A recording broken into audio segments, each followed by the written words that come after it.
Thanks for being here and being interested in this research. We feel that it's a very important piece of research. As you're probably aware, South Africa has pretty progressive legislation and policies when it comes to people with disabilities, including the Employment Equity Act and the protection of rights within the Constitution, as well as the special, the white paper on special education. So we have progressive policies, but as Professor Patel just mentioned, implementation remains a challenge.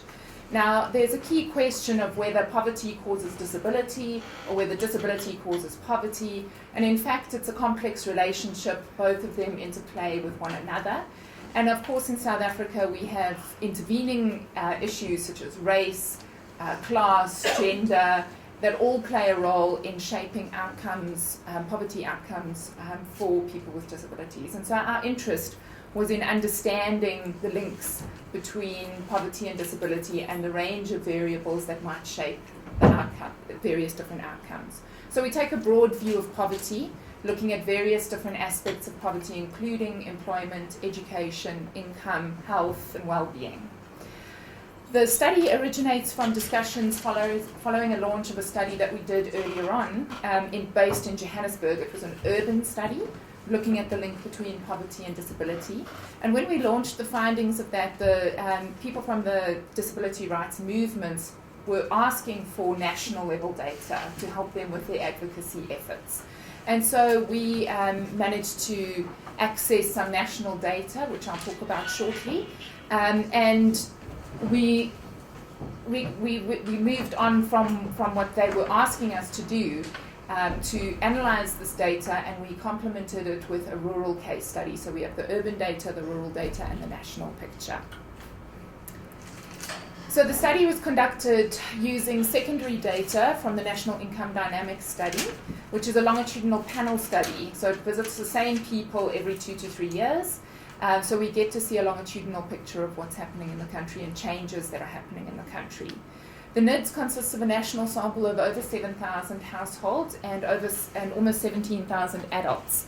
And what we did was we looked at a subset of those adults who had indicated that they had some functional limitations, and we had almost 3,000 adults who identified themselves as experiencing these functional limitations. And then, as I've mentioned, it was complemented with the data from the Joburg study and a qualitative study in a rural area in Mpumalanga. We just need to be quite clear that by focusing on national level data and high level relationships between key variables, the study necessarily obscures the complexity of disability. Obviously, we have various different kinds of disabilities, we have different levels of severity, and all of those play a role in various outcomes, but we were looking at high-level relationships. The data also relies on self-reporting of difficulties, which is a standard measure used in household surveys, but it's not the same as a doctor diagnosing somebody or a audiologist diagnosing somebody with hearing impairment or another kind of disability. We also just need to bear in mind that within the study, there were no questions that would enable us to reliably identify cognition, psychosocial and intellectual disabilities. So we're really looking here at physical limitations as well as sight and hearing loss. So just to look at the prevalence and profile, what our study showed is we have a prevalence level of 18% in the South African adult population, which is a higher prevalence estimate than the census data, which shows 10% of people indicating some level of difficulty in the areas mentioned. And that's probably because the questions were asked slightly differently. There were more questions in the NIDS data than there were in the census data, which accounts for a higher reporting. But we think that this is more accurate because there have been many people who have criticized the census data, saying that it's an underreporting of disability prevalence in South Africa. What we see is most of the people who we were classified as disabled were African, followed by colored, and white and Indian. 71% were female and 29% male, and that's consistent with the fact that women are more likely to report difficulties with health and limitations than men are, even if men experience them. 56% of them live in urban areas, and we have a much older average age for the disabled population than for the non-disabled, an average age of 47 years as compared to 34 years. And that's because as people age, they're more likely to experience functional limitations with walking or with chronic pain. Most of them indicated having a mobility difficulty with, and this is of the disabled population, 42% indicated vision impairments and 15% hearing impairments, and 30% of them indicated multiple impairments. Interestingly, more disabled people indicated being married or living with a partner than non-disabled participants, and I'll talk a little bit about social capital as well, and this leads into that. So, in terms of living standards, what we see is that we have no differences in access to basic services between households that included a person with disabilities and those that don't, which is probably not surprising, given that our access to basic services is kind of an across-the-board provision. And it's what we're seeing then is that this provision is benefiting most people, including people with disabilities. So policies that are aimed at addressing poverty generally are going to impact on people with disabilities as well. As I've mentioned, more people with disabilities indicated that they were married or were living with a partner. They also tended to come from larger households. And that's probably because people with severe difficulties are having to be cared for within households, or because older people tend to attract other members of the household where there's for instance, an old age pension, or where grandmothers are caring for children. So they tend to have very strong household networks of support. And in the qualitative research, that was something that came up over and over again, that the quality, the strong family and household relationships was a huge source of support, and often replaced absent or minimal services from the state or other organizations. It's important to remember that that relationship is not unidirectional. It's not that households are supporting people with disabilities. People with disabilities are also playing a very significant role in households. Both in terms of contributing to income where there's a disability grant or an old age pension, but also in terms of family responsibilities. Employment and labour market participation. What we see, if you look at the middle graph, is that there's a lower rate of unemployment for people with disabilities than there is for people without. But that is not because they are in the labour market. If you look at the last two bar graphs, you'll see that it's because so many disabled people are not economically active. They've opted out of the labour force.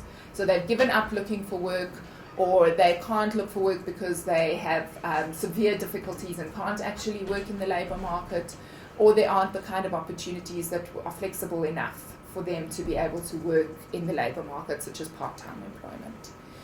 So 68% of people with disabilities had never looked for a job, and that's compared to only 55% of non-disabled people.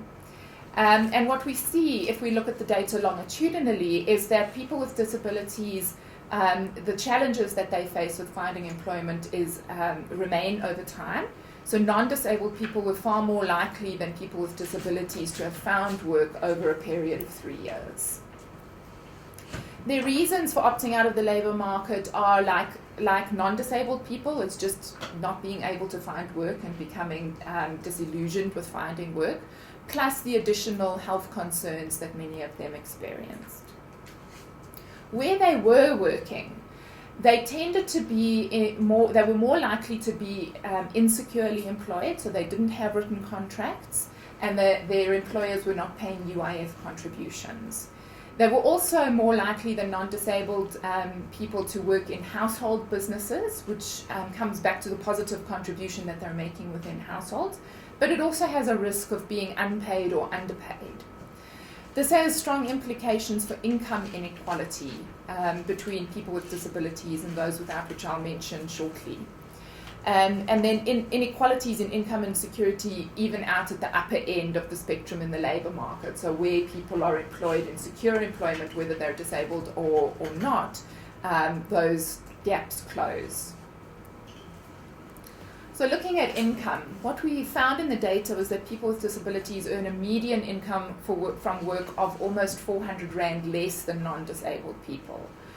But we found that, in fact, race and gender play a far stronger role in explaining that difference than disability does. So we know that the racial inequalities in income and gender inequalities in income, and because the disabled population is largely African and female, those inequalities come to play as well. But when we look at changes over time, what we see is positive changes, very small, but positive changes in gender and race effects, whilst the effect of disability becomes more marked. So our employment equity policies are slowly playing a role in shifting income levels, but for people with disabilities, that effect is not happening yet. The other aspect of income, of course, is grants. I find this graph quite striking. What we see here, if you look from the left-hand side, is income from work only. So when we look at income from work only, we see that almost 80% of people with disabilities are living on less than 502 Rand per month. That is the lower bound of the poverty line, the Foster-Greer-Thorbeck poverty line. When we add the effect of income from work and disability grant, which is the middle three graphs, you'll see that it's now just under 70% are living below the poverty line. And more people have moved into living above the upper bound of the poverty line. And when you add in all the other grants, so your child support grant, your old age pension, the care dependency grant, it significantly reduces the number of disabled people who are living underneath the lower bound of the poverty line to just above 40%. So what we're seeing here is a profound poverty alleviating effect of the social grant system for people with disabilities.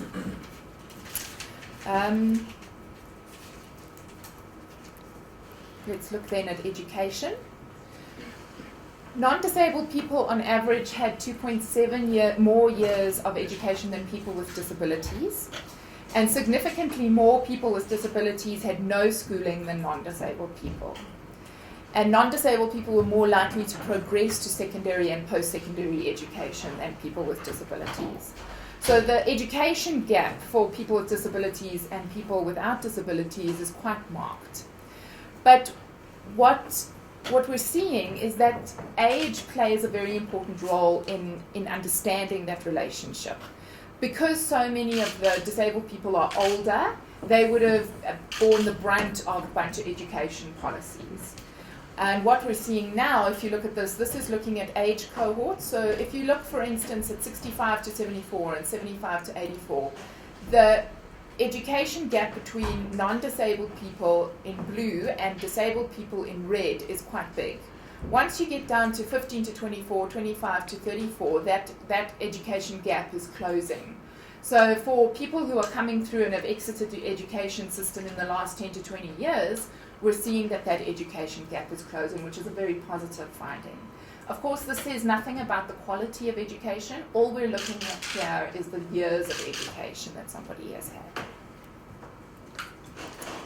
In terms of health and well-being, this confirms research all over the world. People with disabilities are more likely to report poor health than non-disabled people.